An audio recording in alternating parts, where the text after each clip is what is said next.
Studio Bhavani.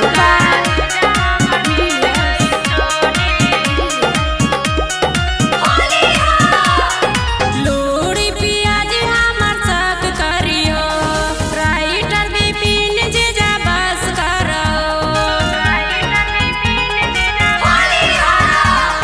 लोड़ी पियाज हमर साथ करियो, राइटर विपिन जीजा बस करो। चाहे जे तोरा दिखाई नहीं खोली, बस करो जीजा हमर बीज गइल चोली। बस करो जीजा हमर बीज गइल चोली। Mix by Ajay star.